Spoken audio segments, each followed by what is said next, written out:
저는 몇 년 전에 제주 열방대에서 성경연구학교장 할 때요. 간사님만 22분이었었어요. 학생들은 이제 뭐 100명이 넘어가지고 뭐 많이 자르기도 했지만 간사님들이 22분인데 사무실이 어느 정도냐면요. 요 정도밖에 안 돼요. 열방대학. 그러니까 저희 SBS 사무실이요. 그러니까 여기 뭐 책상 뭐 들어가면 다 끝이에요. 그래서 제가 업무를 보는데 저희 자매 간사님들이 제 말을 잘 듣거든요. 근데 그날따라 잘 안 들어요. 그리고 제주 열방대학은 그 텔레비전이 없어서 DMB로 드라마를 시청하는데 자꾸 자매 간사들이 제가 이렇게 업무를 보는데 막 키득키득 웃어요. 그래서 지금 자매 간사님 좀 조용히 하세요. 나 지금 이거 빨리 처리해서 지금 보고해야 되니까 좀 조용히 하세요. 근데 제 말을 안 들어요. 난리도 아니에요. 그래서 뭐야? 그랬더니 드라마 본대요. 그냥 드라마 보는 건 이해가 되는데 좀 조용히 하세요. 나 지금 빨리 그 처리, 정말 급한 일이었었어요. 빨리 해서 지금 보고해야 되니까 좀 조용히 하세요. 그래도 제 말을 안 들어요. 막 키득키득 웃어가지고 제가 그래서 봤어요. 뭔데 그렇게 재밌어? 봤더니 지금 이제 끝난 드라마, 옛날 드라마인데 추노라는 드라마가 있었다고요. 기억나세요? 추노? 여러분 형제 3명이 우통 벗고 나와요. 막 자매 가서 어머! 봤어? 어머! 말군요. 그래서 봤더니 뭐 남자 이렇게 우통 벗고 왜 꼭 씻을 때 우통을 벗어요? 얼굴 씻는데. 그거 이상한 사람 아니에요? 막 우통 벗고 막 하는데 그거 기가 막혀요. 여러분은 진짜로 그 식스팩 진짜 보신 적 있으세요? 없어요? 야, 내가 진짜 가기만 하면 여러분 진짜 식스팩 딱 보면요 깜짝 놀랍니다. 그럼 만져보고 싶어요. 정말 기가 막히다고요. 그러니까 막 자매가 지만 감탄을 해요. 뭐 봤어 말군요. 그래서 너무 재밌다는 거예요. 그래서 그날 한다고 해서 제가 그날 밤에 가서 아내랑 TV를 켜서 이제 10시 기다렸다 봤어요. 근데 깜짝 놀란 건 뭐냐면요. 그 과거 뭐 조선시대인가 그때 옛날 시대 배경인데요. 양반 집에 한 노비 부부가 있고 어린 딸이 있는데 어린 딸이 정확히 모르겠지만 한 9살, 10살 그 정도 아주 어린 딸이에요. 그 세 식구가 밤에 야반 도주해요. 양반 집에서. 근데 제가 생각했어요. 보면서 야 이거 큰일 났다. 야 이거 노비가 도망가다가 이거 잡히면 큰일 났는데 이거 큰일 났다 큰일 났다. 그렇죠. 노비도 알았죠. 그래서 밤에만 도망 다녀요. 산속으로만. 그러니까 알았다는 거 아니에요. 도망가면 안 되는 걸 알았다는 거 아니에요. 그래서 밤에 몰래 뭐 주막으로 뭐 산속으로 도망 다니다가 그 양반이 도망간 노비를 잡는 전문적인 추노꾼 3명을 고용해요. 그래서 잡게 해요. 그래서 결국 잡혀요. 싸움을 하는데 아버지가 잡히지 않으려고요. 아내와 딸을 뒤로 하고 막 덤벼들어요. 근데 이게 되나요? 추노꾼들은 전문적으로 이 도망간 노비를 잡는 사람들이잖아요. 아버지를 들어서 벽에다 던지고요. 머리를 짓밟고 막 머리를 깨요. 막 피가 철철 나도 아버지가요. 물러서질 않아요. 그렇죠. 거기서 잡히면 끝이에요. 아내랑 딸을 뒤로 숨기고 막 달려드는데 이게 안 돼요. 그래서 거반대로 죽였어요. 그래서 정말 질질 끌고 옵니다. 아마 그 장면 기억나시는 분 계실 거예요. 여러분 그 아버지는 잡혀오자마자 멍석마리에서요. 동네 노비들 다 와서 다 짓밟힙니다. 거반 죽게 돼요. 어머니는 양반집 마당에 앞마당에 거꾸로 매달려서 맞아요. 그래서 제가 생각했어요. 그렇지. 노비가 도망가다 잡히면 저렇게 되지. 저건 몰랐나? 알았으니까 밤에 도망 다닌 거 아니에요. 그거 알았으면서도 왜 저렇게 했나? 왜 도망갔나? 그 이유가 궁금하더라고요. 나중에 이유가 나와요. 그 양반집에 양반 어른이 계신데요. 나이가 약 한 70이 넘으셨어요. 70이. 그 70이 넘으신 할아버지가 그 어린 노비 딸, 9살, 10살밖에 안 되는 그 어린 딸을요. 첩으로 데려가는 거예요. 제가 그거 보는 순간 피가 거꾸로 솟더라고요. 양반이면 다 해요? 저도 이씨라서 이제 왕족이긴 하지만. 하여튼 뭐 양반이면 다 해요? 양반이면 그거 인격도 없나? 노비는 인격도 없어요? 어떻게 9살, 10살 그 어린이를 첩으로 데려갈 생각, 어떻게 인간이 그런 생각을 해요? 막 제가 막 화가 나더라고요. 여러분 잘 보세요. 여기 양반이 있고요. 여기 노비가 있어요. 양반과 노비가 조약을 맺습니다. 그 조약을 맺으면요. 양반이 이렇게 요구조항을 하고 노비가 사인합니다. 이 노비 조약에 체결되는 순간 사실 노비의 모든 것들은 다 양반 소유예요. 그러니까 사실 노비가 낳은 자녀도 양반 소유예요. 그러니까 사실 그것은요. 그 당시 법으로는 아무 문제가 없어요. 그러니까 법으로는 아무 문제가 없어요. 그러니까 그 양반은 그 노비의 딸을 자기가 마음대로 취해도 팔아도 사실은 아무 문제가 없는 것이에요. 아무리 그래도 그렇죠. 어떻게 이런 생각을 해요? 제가 그날 밤에 막 잠이 안 와가지고요. 막 너무 화가 났다고요. 그래가지고 그 텔레비전을 다 본 다음에 제가 제 방으로 와서요.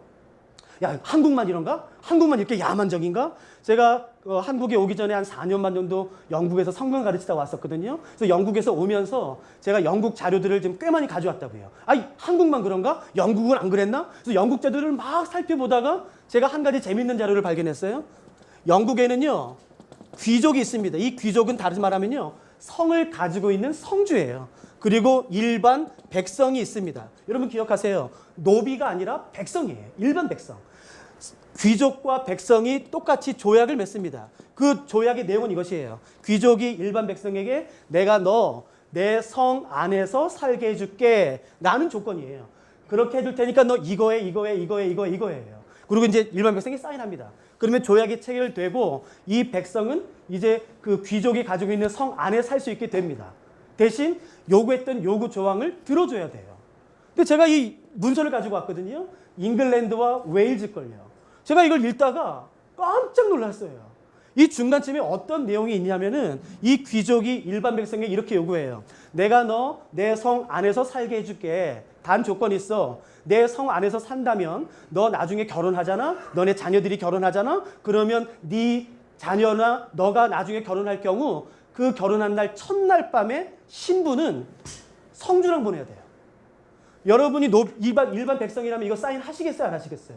난 안 해요. 아, 미쳤어요. 이런 거 사인하게 해요? 아니, 어떻게 제정신이라면 이런 걸 요구해요? 이건 말도 안 된다고요. 그런데 일반 백성은요, 사인할 수밖에 없어요. 왜냐하면 이 당시에 영국은 도적들이 굉장히 많았어요. 야만인들이. 그 야만인들이 수십 명씩 때로는 수백 명씩 몰려다니면서 일반 백성들을 죽이고 겁탈하고 불지르고 모든 그 약탈했다고요. 어떻게 남자 혼자서 많은 사람들을 보호할 수 있겠어요? 그건 불가능해요.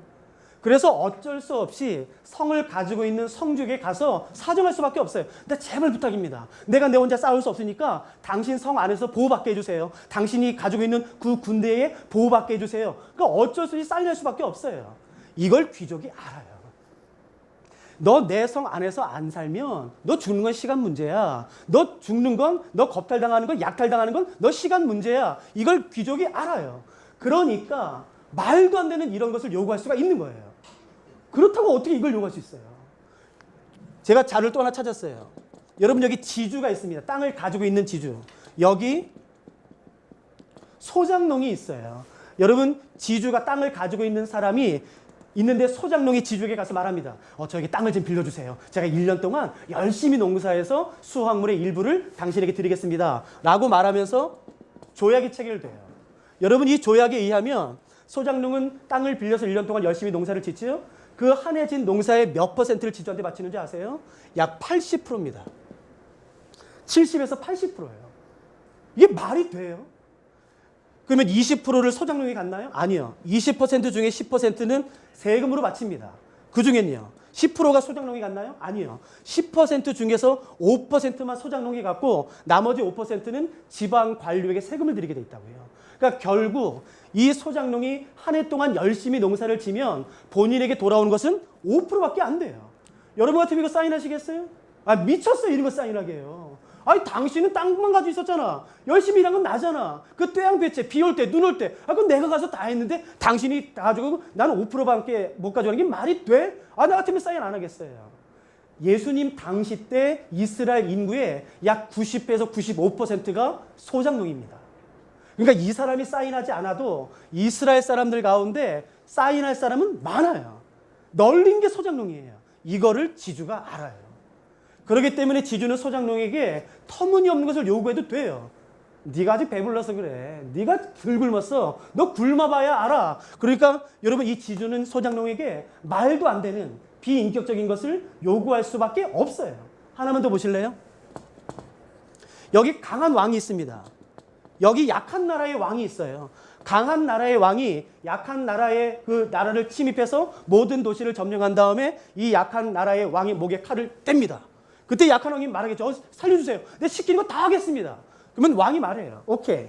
내가 너 살려주고 너 계속 왕 시켜줄 테니까 너 내 말 들어. 예. 니네 한 해 세금에 니네 80%를 나한테 조공으로 받죠. 땅 내놔. 그리고 군대 보내. 내가 전쟁 나갈 때마다 너희 나라의 남자들은 우리 군대 제일 앞에 선다. 그리고 여자 보내. 아이, 그러면 어떻게 살아요? 그건 너무 비인격적이잖아요. 그러면 이 왕이 죽여버려요. 그래서 다른 사람을 아무나 왕으로 세웁니다. 내가 너를 왕으로 세워줄 테니까 너 내 말 들어. 그럼 내가 너 왕 세워줄게. 여러분, 그래서 조약이 체결돼요. 양반, 귀족, 쥐주, 강한 왕, 이 네 가지를 좀 더 전문적인 용어로 말한다면 이 조약을 종주권 조약이라고 부르는 것이에요. 그러니까 여러분 한번 생각해 보시겠어요? 종주권 조약은 기본적으로 평등한가요? 불평등한가요? 불평등해요. 그러면 이 종주권 조약은 강한 자를 위한 건가요? 약한 자를 위한 건가요? 강한 자를 위한 거예요. 없는 자, 약한 자는요, 그 인격까지도 짓밟힙니다. 여러분, 이 사람들은요, 사람 취급도 받지 않아요. 이런 표현을 써서 죄송해요. 여러분, 개돼지 취급받아요. 짐승 취급받아요. 가축 취급받아요. 여러분, 이 종주권 조약은 1번, 기본적으로 불평등하고 2번, 전적으로 강한 자, 가진 자를 위한 것이에요. 이 종주권 조약은 역사적으로 그냥 구전으로만 전해졌어요. 과거에 이런 것이 있었다더라. 그냥 소문으로만 들었어요. 그러다가 1954년에서 55년 맨델홀이라는 아주 유명한 기독교 고고학자가 이것을 실제로 발견해내요.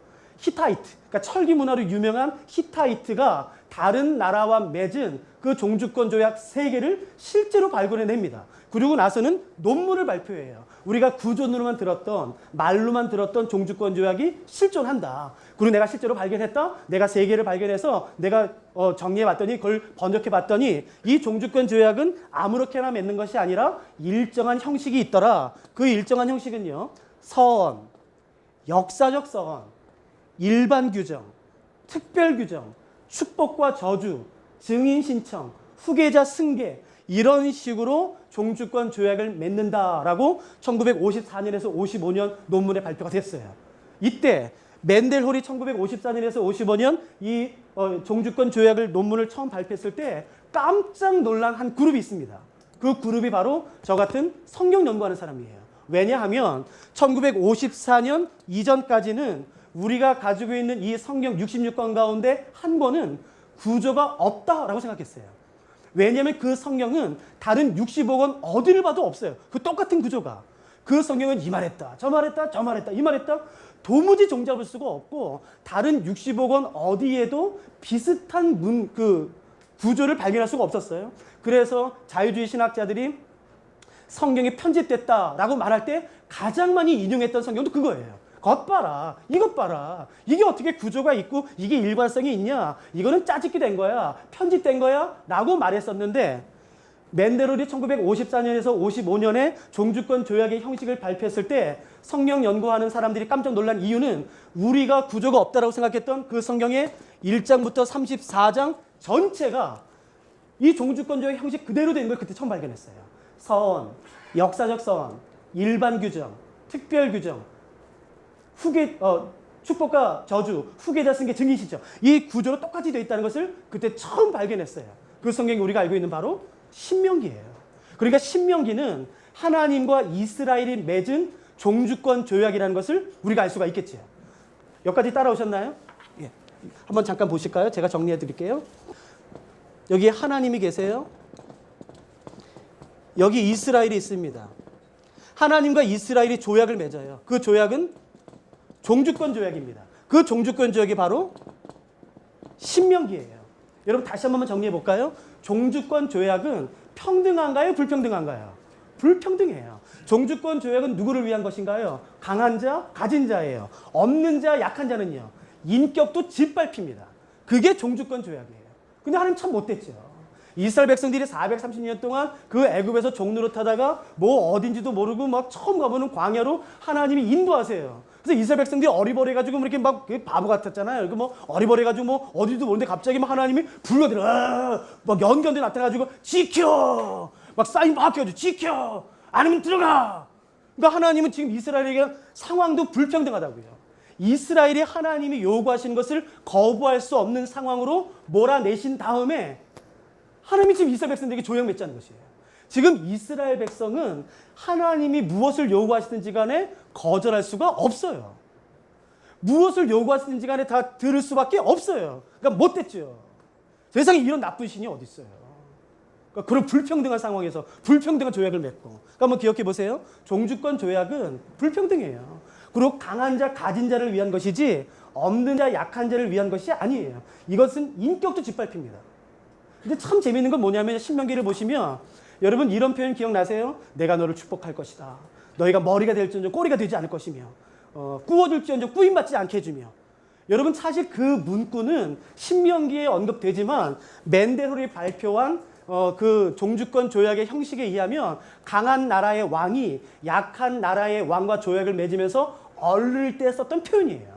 그러니까 그 표현은 사실은 성경에서 처음 썼던 표현이 아니라 일반 종주권 조약을 맺을 때에 강한 왕이 약한 왕에게 하는 말투를 그 언약 문구라고 그러거든요. 그 언약 문구를 하나님이 그대로 가지고 오셔서 지금 이스라엘 백성한테 말하는 것이에요. 그러니까 즉 종주권 조약을 맺을 때에 강한 나라의 왕은 약한 나라의 왕에게 일반적으로 이렇게 말해요.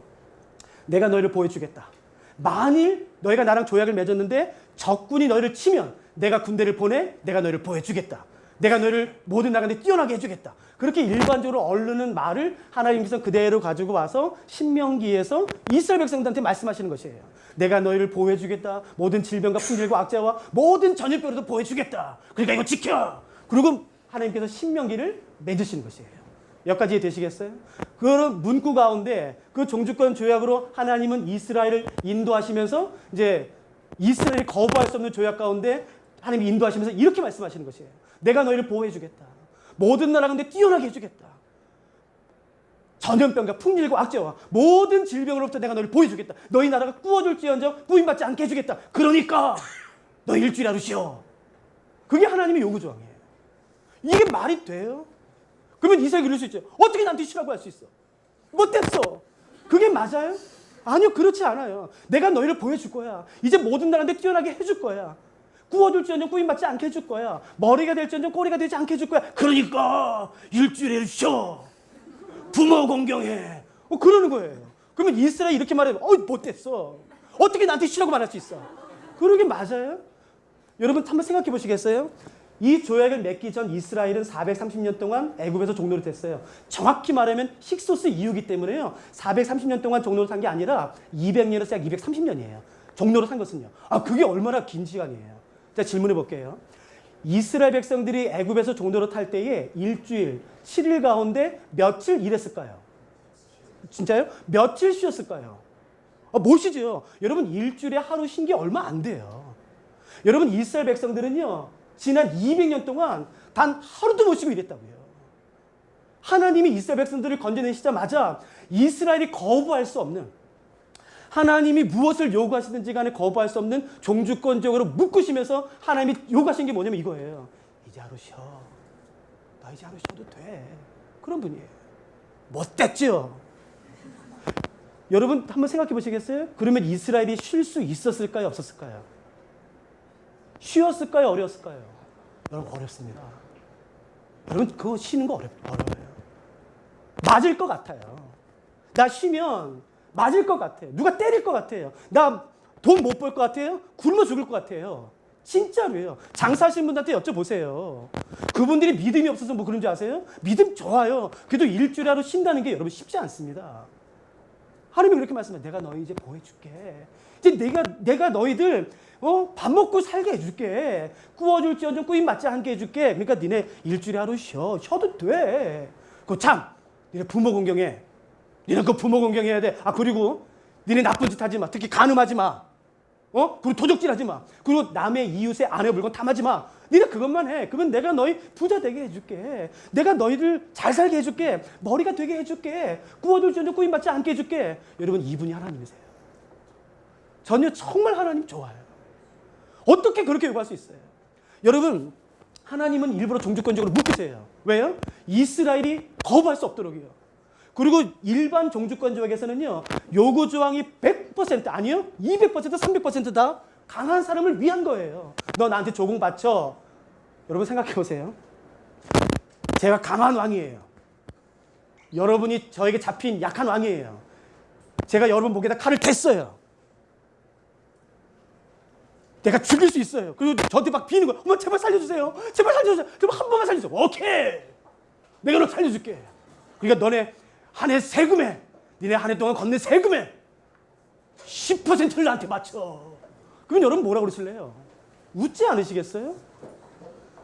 미쳤나? 여러분 일반적으로 종주권 조약을 맺을 때는요 70에서 80%를 요구해요. 그게 정상이에요. 그리고 요구 조항은 다 강한 자를 위한 거예요. 그러면 제가 질문해 볼게요. 일주일에 하루를 쉬는 것은 하나님을 위한 걸까요? 우리를 위한 걸까요? 에이, 대답하세요. 좋은 말 할 때. 하나님이 너 일주일 하루 쉬어 라고 요구하는 거는 하나님을 위한 건가요? 우리를 위한 건가요? 정말 우리가 일주일 하루 쉬면 누가 유익인가요?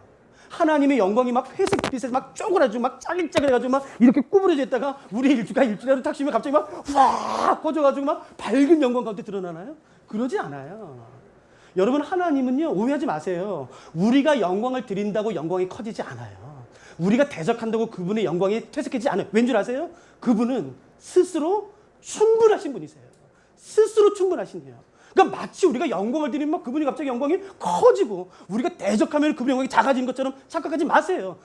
우리는 그분의 영광에 어떤 영향도 미칠 수가 없어요. 왜냐하면 그분은 창조자세요. 스스로 충분한 분이세요. 그 하나님이 요구하시는 거예요. 여러분 일주일 하루 쉬면요 하나님이 영광 받으시는 게 아니라 우리에게 유익이 있어요. 부모를 공경하면요 하나님이 영광 받으세요? 우리가 유익해요. 간음하지 않으면요. 여러분 생각해 보세요. 간음하지 않으면 하나님이 유익이에요? 우리가 유익이에요? 여러분 혹시 결혼하셨어요? 외모는 결혼 안 하신 것 같은데.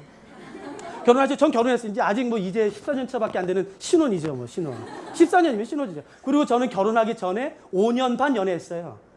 그리고 결혼하기 전에 제 아내는 제가 저랑 같은 교회 출신이거든요. 제 아내는 제 주일학교 학생이었어요. 제가 대학교 1학년 때 주일학교 교사할 때 제 주일학교 학생. 그러니까 양잡아 먹었지만, 그러니까 오해하시면 안 되는 게, 여러분 절대 오해하시면 안 되는 게 세상에 양잡아 먹은 목자는 두 종류예요. 나쁜 목자, 좋은 목자. 그러니까 저는 그래도 좋은 목자. 양잡아 먹었다고 다 나쁜 목자면 그게 말이 됩니까? 그게 아니지. 하여튼 저는 제 양을 이제 먹었죠. 하여튼 됐는데 전 제 아내 잘 알아요. 결혼 생활 14년, 연애 거의 6년, 그러니까 20년. 그리고 그 이전 10년 동안 알아왔으니까 제가 제 아내를 얼마나 잘 알아요. 제가 제 아내 성격 진짜 잘 알아요. 보세요. 제가 바람을 펴요. 예를 들어서. 아유, 진짜가 아니고. 제가 바람 펴요. 제한테 제가 좋을까요? 안 좋을까요?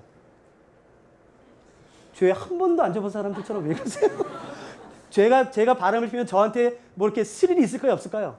아, 있지요. 그러니까 사람들이 죄에 달려들지요. 죄가 고역이면 왜 이렇게 죄에 달려들겠어요? 그 죄에 뭐 짜릿함도 있고 스릴도 있고 막 쾌감도 있고 그러니까 달려들겠죠. 정말 표정은. 아이, 그래요. 정말 그래요. 근데 좋겠죠. 제가 제 아내 성격을 알아요. 제가 바람 펴요? 그러면 제 아내는요 저한테 한마디 못합니다. 어떻게 당신이 나한테 이럴 수 있어?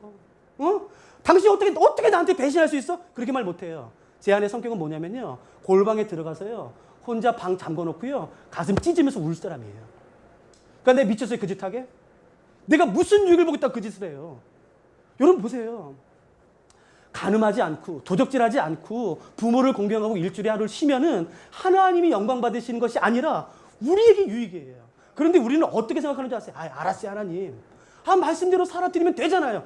지금 그 말 좀 말하세요. 말씀대로 살아드릴게요. 그러니까 마치 선심 쓰는 것 같아요. 여러분 그러지 않아요. 절대 그러지 않아요. 하나님이 우리에게 말씀과 규례와 명령과 법들을 주신 이유는 하나님을 위한 것도 아니고 우리가 족쇄를 채워가지고 종노릇하게 만들려고 하는 것도 아니고 정말 우리를 위한 것이에요. 여러분 하나님이 요 똑같은 구조가 레위기에도 잠깐 나오거든요. 레위기에 보면 19장 이런 말씀 나와요. 내가 너희 부자 되게 해줄게. 모든 나라한테 뛰어나게 해줄게. 구워줄 줄 꾸임받지 않게 해줄게. 그러니까 추수할 때예요. 추수할 때. 여러분 보세요. 추수할 때 우리가 사는 이 세상에서 여러분 우리 교보문고 있어요.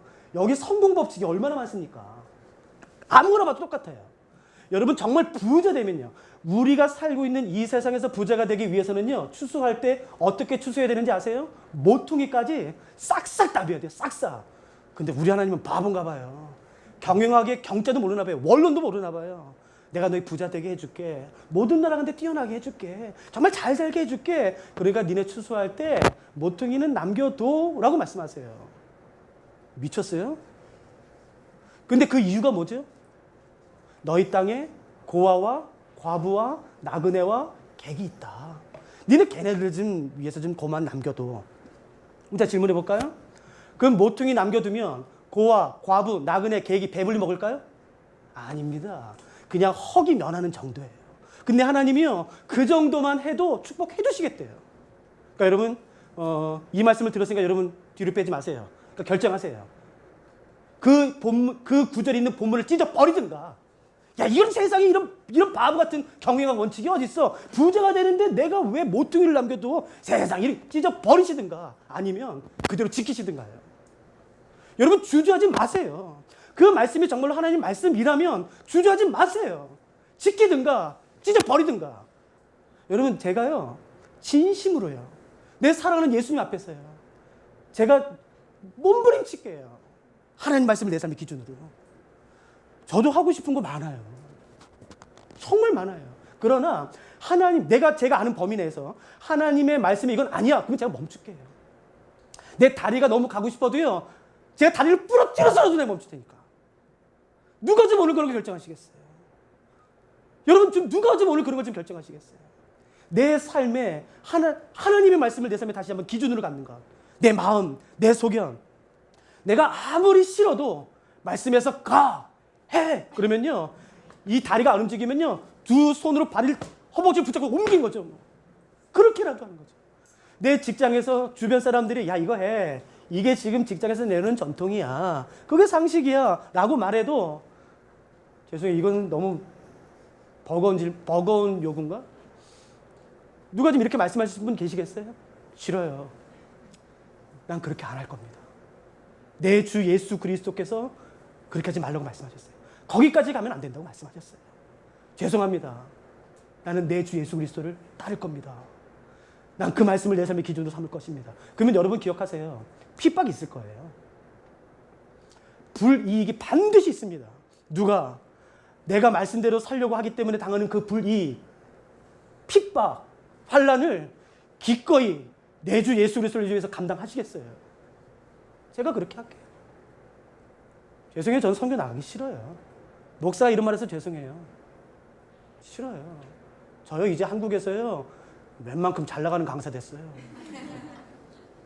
강사비 꽤 많아요. 1년에 들어오는 강의가 400개가 넘어요. 그 중에서 제가 40개를 골라서 해요. 그러니까 괜찮죠? 그러니까 이제 제 안에 제 아이 암 굶길 정도 됐어요. 근데 하나님이 제 마음속에 계속 다른 마음을 주시더라고요. 정직히 나가고 싶지 않아요. 제가 먼저 그렇게 할게요. 여러분, 누가 좀 오늘 다시 한번 결정하시겠어요? 하나님, 내가 내 삶에 내 마음, 내 소견, 내 생각을 기준으로 삼지 않고, 특히 내가 살고 있는 이 세상에서 말하는 그것을 기준으로 삼지 않고 내가 하나님 말씀을 내가 내 삶의 기준으로 삼겠습니다. 이 결정을 하나님, 내가 대한민국의 심장부 중에 하나인 내가 광화문에 사겠습니다. 그러면 얼마나 좋겠어요. 그리고 기도하고 잊지 말죠. 진짜로. 여러분 아세요? 마음을 기준으로 삼으면요, 이런 게 있어요. 제가 지금 생각나는 것은 예레미야 17장 9절에 이런 말씀이 있어요. 세상에 있는 모든 만물 가운데 심히 거짓되고 부패된 게 있대요. 수수께끼 같아요. 이 세상에 있는 모든 만물 가운데 심히 거짓된 거, 그러니까 가장 부패되고 냄새나고 썩은 게 있대요. 그러니까 우유 썩은 거 냄새 맡아보셨어요? 분뇨 맡아보죠. 그건 역겨워요. 맡기만 하면 역겹다고요. 그런데 하나님 말씀하세요. 예레미야 선지자를 통해서 17장 9절에 너 아냐? 이 세상에서 가장 썩은 게 뭔 줄 알아? 가장 냄새나는 게 뭔 줄 알아? 가장 부패된 게 뭔 줄 알아? 9절이 뭔가? 마음이에요. 그리고 그 다음에 뭔지 아세요? 누가 능히 이를 알리요? 이렇게 돼 있어요. 저는 그 말씀이요, 문자 그대로 믿어요. 세상에서 가장 거짓된 게 마음이에요. 그러니까 기준이 썩었는데, 기준이 부패됐는데 그 마음을 기준 삼아 산 삶이 여러분 어떻게 진실할 수 있겠습니까? 그건 논리적으로 말이 안 돼요. 여러분 지금 이제 7시 50분 됐거든요. 여러분 아침에 일어나셔서 지금까지 마음이 쭉 한결같은 분 계세요? 말씀이 흔들리지 않고 그냥 계속 한결같았던 분. 빨리 병원 가세요. 여기 있으면 안 돼. 빨리 여기 있을 자리가 아닌 것이에요. 빨리 병원 가세요. 그건 미친 거죠. 아침에 일어나면 막 기분이 안 좋았다가 버스 타는데 갑자기 자리 가서 좋았다가 갑자기 막 직장 갔는데 그냥 또 안 좋았다가 밥 먹는데 막 너무 좋았다가 오늘 아침에도요, 지금까지 하루 종일 막 마음이 변했다고요. 여러분 그게 정상이에요. 보세요. 그러니까 하루에도 수십 번씩 요동치는 마음을 기준 삼아 산 삶이 여러분 어떻게 한결같을 수 있겠습니까? 그건 불가능해요. 그러니까 기준의 정의는 뭐예요? 기준의 조건이에요. 한결같아야 돼요. 시간이 달라진다고, 상황이 달라진다고, 그 주변 환경이 달라진다고 달라지면 안 돼요. 기준은. 그리고요, 진실돼야 돼요. 한결같아야 돼요. 순전해야 돼요. 순결해야 돼요. 거룩해야 돼요. 몰라요. 제가 무식해서 그런지 제 머릿속에는 그 조건을 충족시킬 수 있는 것은 하나밖에 없네요. 베드로전서 1장 24절 25절 기억나세요? 풀은 마르고 꽃은 시드나 여호와 하나님의 말씀은요 영원토록 변함없어요. 전 그 말씀이요 문자 그대로 믿어요. 여러분, 우리가 오늘 좀 같이 그렇게 좀 위탁하지 않으시겠어요? 저 책 썼어요. 근데 소원이 뭔지 아세요? 책을 읽다가 사람들이 중간에 덮는 거예요. 그래서 버리는 거예요. 그리고 이런 생각 갖는 거예요. 성경 읽고 싶어. 성경 읽어볼까? 전 그게 정말 좋겠어요. 진심이에요. 아까 인터뷰도요, 제가 그 얘기했어요. 책 왜 썼냐고 그랬어요. 제가 그 말을 했어요. 진심이에요. 제 책 읽는 게 목적이 아니에요. 이 책 읽다가 1장이든 2장이든 3장이든 4장이든 성경이 이래? 진짜 성경이 이래? 재밌네. 읽어볼까? 그건 정말요 너무 좋겠어요. 정말 너무 좋겠어요. 그래서 사람들이요, 모든 사람들이 성경을 가까이 했으면 좋겠어요. 그래서 제가 믿는 진리는 이거기 때문에요. 하나님을 제대로만 만나면요, 여러분 그분 사랑하지 않고는 견딜 수 없어요. 진심으로요. 그러니까 조심하세요. 그분에게 내 삶을 드리지 않고는 견딜 수 없을걸요. 그러니까 조심하세요. 정말 아름다우시잖아요. 정말 존귀하신 분이잖아요. 얼마나 귀하신지. 그러니까 그러면 정말 좋겠다 싶어요. 여러분, 이제 마치려고 그러거든요. 여러분, 저랑 같이 한번 기도 안 하시겠어요? 크게 기도하지 마시고요. 위탁하는 거예요. 하나님, 내가 내 삶을 내 마음, 내 소견, 내 상식으로 살지 않겠습니다. 하나님의 말씀을 내 삶의 기준으로 삼겠습니다. 그러니까 하나님, 그렇게 할 수 있도록 좀 도와주세요. 그렇게 우리 한 번만 좀 같이 기도하시죠. 같이 기도하실까요? 기도하시죠. 기도합시다. 하나님, 죄송합니다. 그냥 이런 시간에 재밌고 웃긴 얘기하면 좋겠지만 난 그런 거 싫습니다. 하나님, 우리가 이 광화문에서 합법적으로 말씀을 나눌 수 있는 기회를 얻었는데, 합법적으로 기도할 수 있는 시간과 권한을, 축복을, 특권을 얻었는데, 하나님, 제가 먼저 내 생각, 내 소견 하나님 앞에 다 굴복시키겠습니다. 하나님, 나로 주께 굴복하게 해주십시오. 내 생각이 주께 굴복되게 해주십시오. 내 소원과 내 의지가 주께 굴복되게 해주십시오. 하나님의 그 말씀, 그 달고 오면 말씀이 내 삶의 기준 될 수 있도록 하나님 도와주시옵소서. 그래서 하나님 더 사랑할 수 있도록 도와주십시오. 여러분, 마지막으로 한 가지만 더 같이 기도해 주지 않으시겠습니까? 그러니까 우리가 사랑하는 대한민국 한국 교회를 위해서 좀 같이 기도하십시다. 하나님, 우리 교회를 내버려 두지 마십시오. 욕심 가운데, 정욕 가운데, 허망한 마음 가운데 하나님, 우리 교회를 내버려 두지 마십시오. 붙잡아 주십시오. 간섭해 주십시오. 그래서 하나님, 한국 교회가 정말 하나님의 말씀을 다시 소중하게 여기는, 존귀하게 여기는 일이 속히 일어날 수 있도록 도와주시고, 하나님의 말씀이 정말 우리의 모든 삶의 교회의 기준 될 수 있도록 도와달라고, 우리 한국 교회와 우리가 섬기고 있는 교회를 위해서 마지막 한 번만 더 같이 축복하면서 기도하고 마치십시다. 같이 기도하시겠습니다. 하나님, 정말 한국 교회를 붙잡아 주십시오. 하나님, 건물 때문에 정말 교회인 성도들의 마음을 깨트리지 않도록 도와주십시오. 건물 짓는다고 제발 성도들의 마음을 깨트리지 않도록 도와주십시오. 하나님의 말씀을 기준 삼을 수 있도록 도와주십시오. 세상에서 멍청하다, 바보라는 소리 들어도 하나님, 교회가 끝까지 하나님의 말씀이기 때문에 그 말씀을 붙잡고 나아갈 수 있도록 도와주십시오. 하나님, 우리가 주께 외칩니다. 하나님, 우리에게 귀한 하나님의 말씀을 선물로 주셔서 감사합니다. 하나님, 우리가 지금 2014년 사는 대한민국에서는 마음만 먹으면, 주머니에 돈만 조금 있으면 어디에서든지 이 성경 손쉽게 구할 수 있습니다. 근데 우리가 기억하는 것은 불과 수백 년 전만 해도 이 성경을 손에 갖기 위해서 자기의 생명을 내버린 믿음의 선배님들이 계십니다. 그 자기의 생명을 버리면서까지 우리 때에 전해준 이 귀한 하나님의 말씀, 우리가 쉽게 구할 수 있다고 함부로 되지 않도록 도와주십시오. 정말 소중히 여길 수 있도록 도와주십시오. 정말 사랑할 수 있도록 도와주십시오.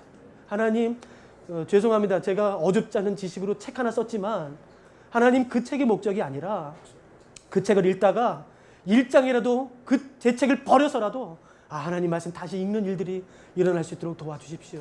그래서 하나님 말씀이 얼마나 존귀한지, 하나님의 계명이 얼마나 선하고 아름다운지, 이 말씀을 기록한 하나님은 얼마나 놀라운 분이신지 우리가 말씀을 통해서 발견하고 더 사랑하는 일들이 일어날 수 있도록 도와주십시오. 하나님, 제가 감히 여기 계신 분들을 예수 그리스도 이름으로 축복 한번 해드리고 싶습니다. 민수기 6장에 대제사장 아론이 이스라엘 축복했던 그 기도로 제가 축복해드리고 싶습니다. 여호와 하나님은 이들을 지키시고 복을 주길 원하시며 얼굴을 드사 그 얼굴빛을 여기 계신 하나님의 백성들에게 비춰주시기를 간구합니다. 하나님, 이들이 주의 얼굴을 구할 때마다, 주의 음성을 구할 때마다 여호와 하나님께서는 얼굴을 숨기지 마시고 주의 뜻을 숨기지 마시고 말씀해 주시옵소서. 바람 가운데, 때로는 폭풍 가운데 하나님 선명하게 말씀해 주셔서 좌로나 우로나 치우치지 않도록 도와주시고 갈림길의 상황에서 우왕좌왕하지 않도록 도와주시며 여호와 하나님이 인도하시는 그 말씀 그대로, 그 등불이신 말씀 그대로 삶을 살아갈 수 있도록 도와주십시오. 하나님, 하나님과 그 친밀한 동행하는 삶을 우리 모두가 살 수 있도록 도와주시고 인도해 주시옵소서. 감사합니다. 사랑하는 예수 그리스도의 이름으로 함께 기도드렸습니다. 아멘. 감사합니다.